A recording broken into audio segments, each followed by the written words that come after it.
Sveiki, mėly klajūnai. Už lango įsibėgėjusi lietuviška vasara vėl kviečia pakeliauti po Lietuvą ir šį kartą jau bus tokia ne teorinė laida, o truputį, kaip sakoma, reportažas iš vietos.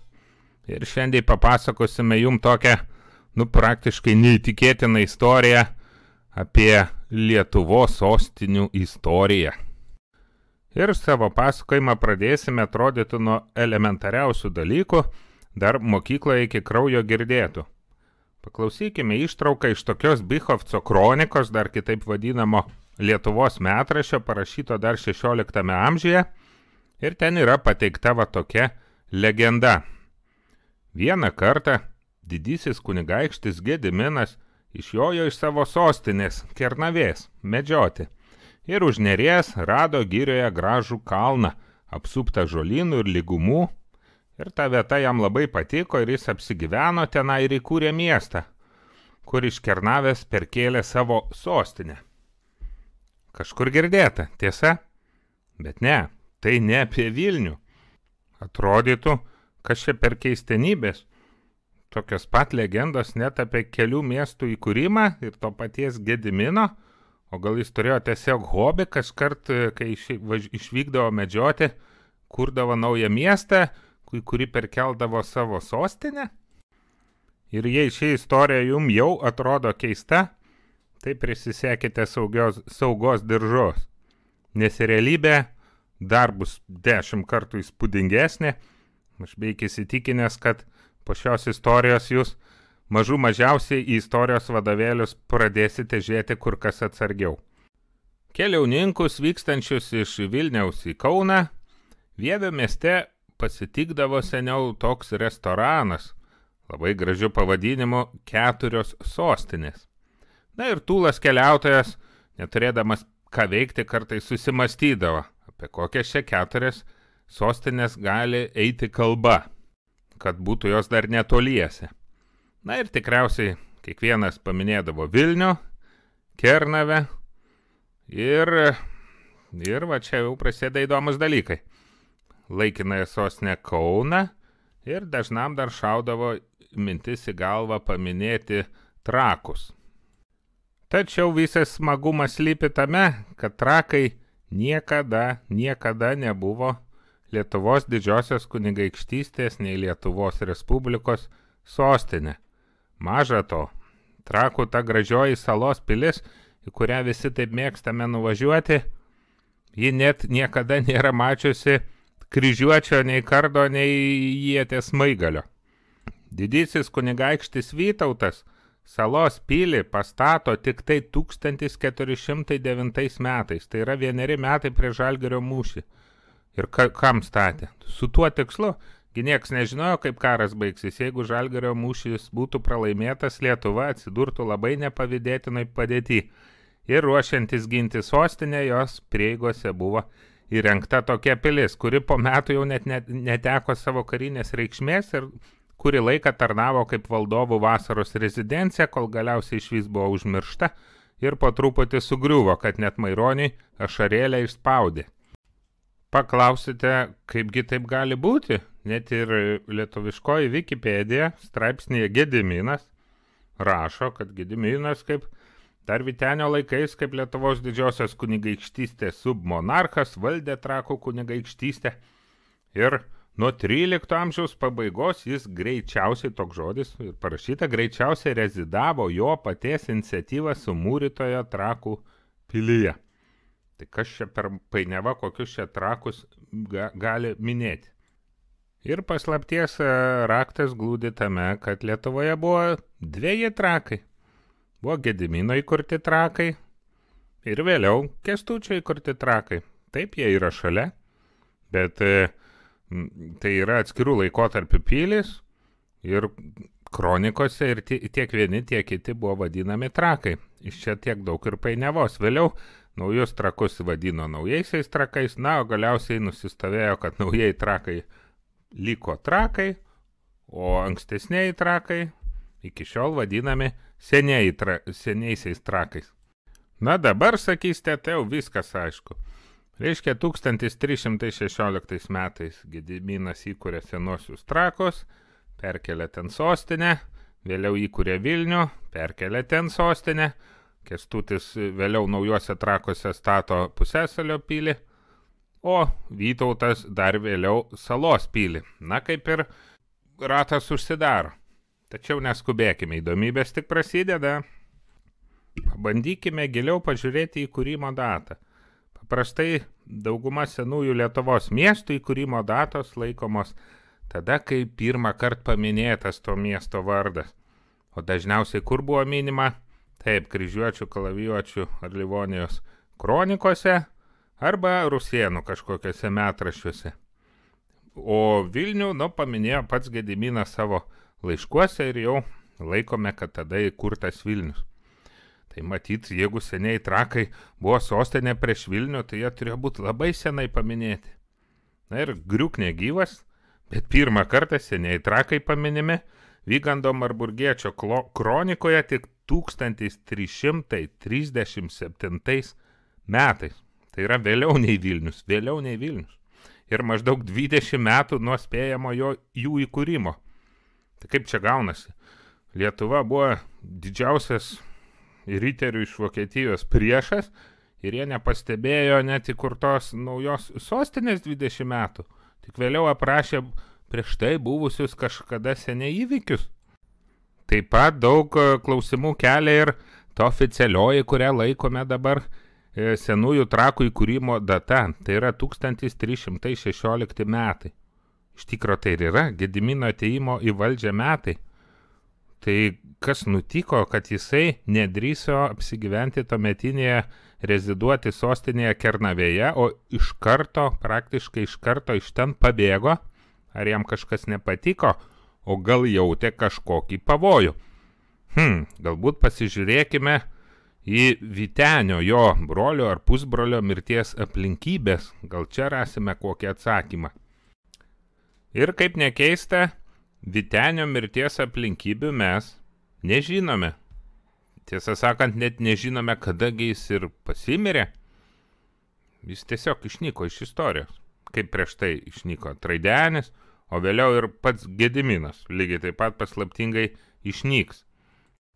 Ir paskutinis Vytenio pasirodymas istorijos arenoje yra tikrai pakankamai įspūdingas, sakyčiau, vertas filmo. Ogi kryžiuočiai tuo metu pasistato pilį dabartinės Skirsnemunės vietoje.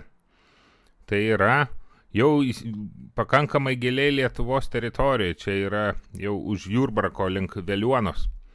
Ir lietuviai negali savo to leisti, turėti tokį pavojų paširdyje ir surenka Vytenis didelę kariuomenę su rusėnų lankininkai, su šturmo mašinomis, apsiaučia šitą pilį. Ir šturmas vyksta 17 dienų, netgi vyksta ir laivų mūšis, upių laivyno mūšis, lietuviai neprileidžia pastiprinimų ir 17 dienų bando užimti pilį. Ir tik tai, kai magistras su pagrindinėmis to ordino pajėgomis priartėja, tada lietuviai traukiasi. Ir Vytenis tada išnyksta, daugiau nebe minimas. Labai įdomi detalė. Kai kur yra paminėta, kad atseit Vytenis žūsta nutrenktas žaibo. Tai yra kaip ir dievo bausmės. Na, šitą įsidėmėkime detalę, ji dar mums bus svarbi. Taigi, po Vytenio Lietuvos didžiosios kunigaikštystės sostą užima jo giminaitis Gediminas ir keistas dalykas. Jisai iš karto apleidžia Kernavę, tai yra tuometinė sostinė. Ir nemanau, kad ten medžioklė buvo, bet kažkokia speciali operacija, kad reikėjo jam kraustytis į naują vietą. Taigi ir mums jau pats laikas galbūt nukeliauti į senuosius Trakus, apsižvalgyti, galbūt kils minčių, kas lėmė tokį staigų sostinės perkelimą.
Dabar senuose Trakuose jau niekas nemena buvusios didybės.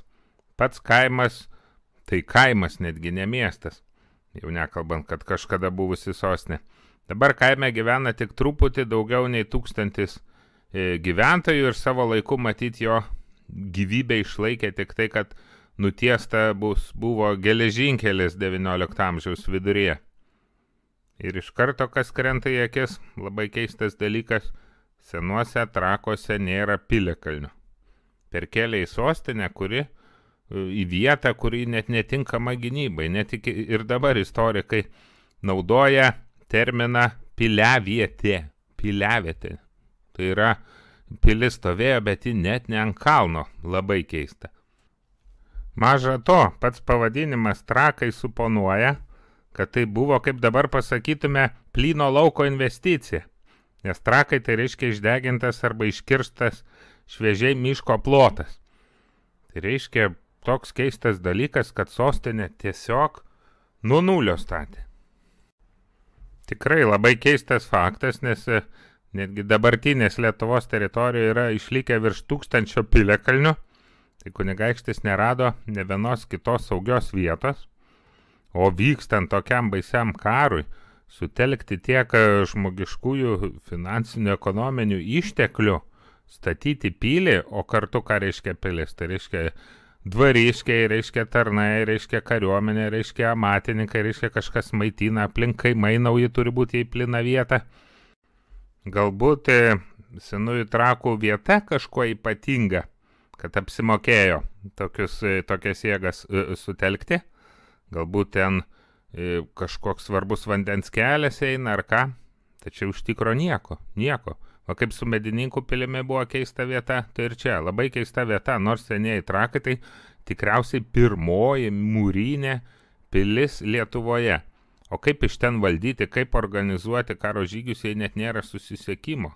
Ir tai yra pirmi Gedimino valdymo metai, tai iškart valdovas taip atsiriboja nuo likusios Lietuvos. Ir kad neatrodytų maža, dar įdomus faktas. Senieji Trakai kaip sostinė tarnavo tik tai 8 metus. Tai tais laikais nežinau, stadioną dabar nepastatom per 8, o čia miestą, Sostapilį. 1323 metais Gediminas savo žymiuosius laiškus jau rašo iš naujosios sostinės Vilniaus. Ir netgi viename laiške pamini, kad jau prieš 2 metus Vilniuje pastatęs 2 bažnyčias. Tai reiškia, senieji Trakai apskritai tik 6 metus galėjo tarnauti kaip sostinė iki persikraustant Gediminui. Tada kyla logiškas klausimas. Ar tikrai mes teisingai interpretuojame istoriją? Ar tai tikrai buvo senoji Lietuvos sostinė, o galbūt buvo senųjų Trakų kita paskirtis? Apie tai nutylima, bet pabandykime patys pasvarstyti. Prisiminkime, kad Gediminas vos tik atėjęs į valdžią iš karto traukėsi iš Kernavės. Ir ne bet kur, o į labai nuošalę vietą, į ten, kur nėra jokios gyvenvietės. Tai yra, jeigu iš naujo stato pilį, tai tenai aplink jį tik jo atrinkti patikimi žmonės. Nėra jokių vietinių, kur galėtų kelti pavojų. Tai išvada, kad kažkas vyko, kažkokia politinė kova ir tie senieji Trakai, kaip dabar pavadintume, koks atominis bunkeris karo metu, iš kur vykdomos operacijos, kol vėl sustiguojama perimama valdžia į savo rankas visa. Juk ir Mindaugas savo laiku, kai kilo didelis pavojus, užsidarė pasislėpė Vorutos pilyje, tokioje nuošalioje, kad iki šiol negalime atrasti, kur tai buvo. Todėl galbūt senieji Trakai labiau laikytini ne kaip miestas, o buvusi karo stovykla.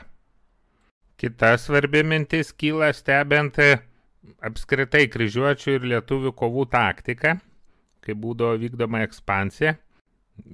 Statomos buvo pilis kaip atsparos taškai visiškai pasienį su priešiška teritorija ir kai ten įsitvirtinamas statomas sekanti pilis ir taip šliaužiama. nuo Mėmelio netgi iki Skirsnemunės prišliaužė, o vėliau net ir iki Kauno tai prišliauž. Bet jeigu svarstyti, kad Gediminas irgi buvo į kažką nusitaikęs ir tai buvo atsparos punktas, tai vienintelis taikinys galėjo būti Vilnius. Skirtingai nuo senųjų Trakų, Vilnius nebuvo plyno lauko investicija. Ten jau buvo gyventa nuo akmens amžiaus, buvo ne tik tai gyvenvietė, bet ir sakralinis teologinis centras, netgi nekropolis svarbus. Labai svarbu atkreipti dėmesį į vieną momentą, kuris paprastai neakcentuojamas. Iki Gedimino politinė ir teologinė valdžia buvo Lietuvoje atskirta. Ir jeigu Gediminas, kaip kalbėjom praeitoje serijoje apie Vytį, iš tikro galėjo būti susigiminiavę su prūsų valdovų palikuonimis, tai jis irgi lygiai taip pat puikiai galėjo žinoti, kad tas valdžių atskirimas buvo viena iš priežasčių lėmusi Prūsijos žlugimą. Taigi Vilniaus kaip Krivių miesto užėmimas galėjo būti lemtas tiek racionalių politinių išskaičiavimų, bet galėjo būti ir asmeninis keršto žygis. Prisimenate dar paslaptingą Vytenio pradingimą? Ir jeigu tas perkūno nutrenkimas simbolizuoja dievišką bausmę, tai kas buvo dievų valių vykdytojai Lietuvoje? Buvo kriviai, krivių krivaičiai. Ir galbūt tai buvo Gedimino kerštas, politinis susidorojimas su būtent krivių klase. Ir kaip nekeista, tolimesni įvykiai tiesiog idealiai patvirtina šitą fantastišką teoriją. Na, paklauskit savęs, kiek jūs žinote vardų krivių krivaičių? Na, manau, kad 99% pasakys Lizdeika. Tai va, būtent Lizdeika ir sankcionuoja politinio centro perkelimą į sakralinį, tai yra apjungimą abiejų valdžių Gedimino asmenyje. Ir ta sutartis po Vilniaus užėmimo yra sutvirtinama jaučio arba tauro aukojimu. Tai nėra smulki detalė, nes ir Kęstučio dar laikais jis politinės sutartis pasirašinės aukodamas jautį. Tolimesnėje istorijoje daugiau krivių krivaičių mes ir nežinome. Tai galima daryti išvadą, kad Gediminas 1323 metais, paimdamas Vilnių, paima į savo rankas ir visą valdžią. Ir toliau įvykiai klostosi labai logiškai. Tais pačiais metais jis pradeda susirašinėjimą su Romos popiežiumi Jonu 22, su noru, išreikšdamas norą krikštytis ir tapti karalyste. Pats popiežius Jonas 22 yra labai spalvinga politinė figūra viduramžių Europoje. Jeigu skaitėte romano Umberto Eko Rožės vardas, tai jis ten tiesiogiai nefigūruoja, bet apie jį ištisai kalba, nes jis visą orą, kaip sakoma, užsako. Ir jisai džiaugsmingai atsiliepia į Gedimino norus, užmezga santykius, uždraudžia ordenam puldinėti Lietuvą. Maža to, laimina Gedimino dukros Aldonos santuoką su Lenkijos krikščioniškos Lenkijos karaliumi Vladislavu Lokietka arba Olekčiu, Lektiniu lietuviškai būtų, ir sudaro su jais karinę sąjungą. Tai popiežius, krikščioniška Lenkija ir pagoniška Lietuva, o kam ta sąjunga, o ji nukreipta prie Šventosios Romos imperatorių, su kuriuo labai konfliktuoja popiežius. Ir Lenkai su lietuviais išsirengia į karo žygį, neįtikėtina. 1326 metais Gedimino raiteliai vadovaujami puikaus karvedžio Dovydo Gardeniškio kartu su Lenkų raiteliais įsiveržė jau ne į ordino žemės, į dabartinės Vokietijos žemės ir nusiaubė dabartinio Berlyno apylinkės, jūs galite įsivaizduoti. Ir tuo metu, kai atrodytų Europoje gimsta nauja supergalinga karalystė, apsiverčia viskas aukštinkojon, kaip nekartą mes pastebėjom Lietuvos istorijoje, tokių būna fatalinių nesėkmių. Visų pirma, kitos Europos karalystės pasibaisėja savo popiežiaus sąjungą su pagonimis ir prispaudžia jį. Iš kitos pusės patį Gediminą prispaudžia vietinio bajoro ir Krivio opozicija ir netgi žada išžudyti jo giminę ir jisai atsisako, kaip jis galvoja, laikinai planų krikštytis. Ir situacija pradeda greitai ir katastrofiškai blogėti. Lietuva vėl atsidūrė izoliacijoje. Kryžiuočiai pasibaigus paliaubom atnaujina karą, sunaikina tuos pačius Pilėnus ir kitas lietuvių pilis ir galų gale pats Gediminas 41 metais paslaptingai miršta. Nelabai aišku, kada jis miršta. Mūsų kaimynų vadovėliuose rašo, kad jau 37 gal, o gal 38. Vienas įdomus faktas, kad spėjama, kad jisai gyvenimo galą antrą kartą bandė iškelti krikšto klausimą ir buvo nunuodyta savų. Tai ar bajoro, ar Kryvių sunku pasakyti, bet kokiu atveju Gediminas nuo arenos nueina. O dabar grįžkime prie mūsų šios dienos herojaus, Senųjų Trakų gyvenvietės. Kas įvyksta po Gedimino mirties? Tikriausiai klesti toliau kaip viduramžių miestas? Iš tikro istorija labai paini ir net sunku pasakyti, kas ten nutinka. Spėjama, kad Senųjų Trakų pilis kurį laiką dar tarnauja kaip Lietuvos submonarcho, šiuo atveju Kęstučio rezidencija ir tenai galimai gimė pats Vytautas Didysis. Iki šiol labai daug yra skulptūrų visokių, atminties ženklų Vytautui. Labai keista, kad kartais jis vaizduojamas kaip kūdikėlis ant Madonos rankų ar Emanuelis. Labai keistai persipynė tos religijos amžių bėgį. O po Vytauto gimimo apie 1350 metus Kęstutis netikėtai pradeda statyti Trakų pusiasalio pilį ir ją užbaigus jau apleidžia Senuosius Trakus. Tai kelia daug klausimų, nes labai mažai Lietuvoje buvo mūrinių pilių ir apleisti įtvirtintą tašką yra nelogiška, nes kai pastatė Salos pilį, pusiasalio pilies neapleido, yra kažkokie ženklai, kad buvo labai staigus apleidimas, ar ten karas, ar kokia gamtinis kataklizmas, sunku pasakyti, bet priešas ten neužsibuvo, kodėl net remontavo, lieka mislė. Kaip jau minėjau, Vytautas besiruošdamas Žalgirio mūšį pastato Salos pilį. Bet pusiasalio pilį ne tik, kad neremontuoja, o 1405 metais atiduoda ją Bernardinų ordinui. Ten įkuriamas vienuolynas, bet bažnyčia pirmą kartą paminima tik po 100 metų maždaug. Tai kaip tai gali būti? Ar nebus taip, kad senosios pilies mūrai buvo pritaikyti bažnyčiai ir tarnavo kaip sakralinė šventovė? O galbūt pilis buvo apleista dėl pasikeitusių kokių gamtinių sąlygų? Nes pagal senovinius aprašus parašyta, kad ji buvo prie ežero. Dabar to ežero mes nė kvapo nematome. Bet pažiūrėję į reljefinį žemėlapį, toks vaizdas, kad buvusios kažkokios upės saloje. Maža to, dar 19 amžiaus aprašuose minima, kad į piliavietę tiksliau galima patekti tik su valtimis. O kokia apskritai gali būti logika perkelimo pilies iš Senųjų Trakų į dabartinius Trakus? Nes atrodytų logistiškai ta pati nesąmonė, nėra susisiekimo upėmis ir panašiai.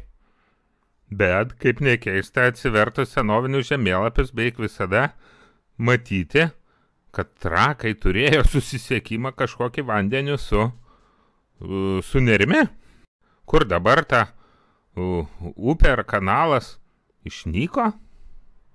Bet keistenybė su piliavietė nesibaigė ir 19 amžiuje. Tik paklausykite, po pirmojo sukilimo, kai pradėta spausti ir persekioti katalikų bažnyčią, uždaromi vienuolynai, tai 1845 metais uždarytas ir šis piliavietėje buvęs Bernardinų vienuolynas.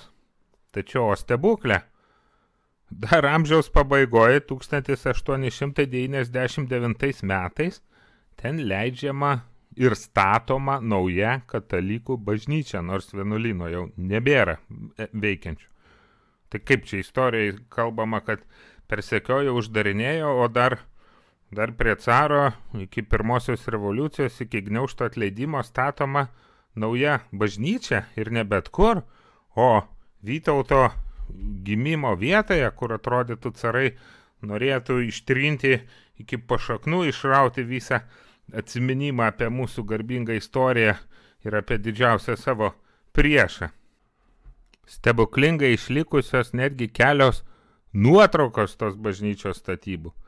Ir patį didžiausią susidomėjimą kelia ne patys kylantys bažnyčios rūmai, o būtent kas matosi kieme, o ten atkasta kažkokie senoviniai griuvėsiai po žemę palaidoti. Ar tai ir nebus senosios pilies ar gynybinės sienos liekanos?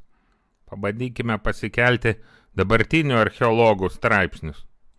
O juose štai kokios keistenybės rašoma. Konstatuojama, kad mūro apačia yra giliai, ne mažiau kaip 3-4 metrų gilį. Tiek užnešta, kas čia kultūrinis sluoksnis, taigi sakė, iš karto išnyko ten ir miestas ir pilis. Tai va, 3-4 metrų gilį negu išlykęs mūro paviršius. Taip, tačiau sienų pamatai tyrimų metu nebuvo atkasti, motyvuojant tuo, kad tai pakenktų kalno šlaito stabilumui. Tai realiai mes tos piliavietės dar net ir neištyrinėję.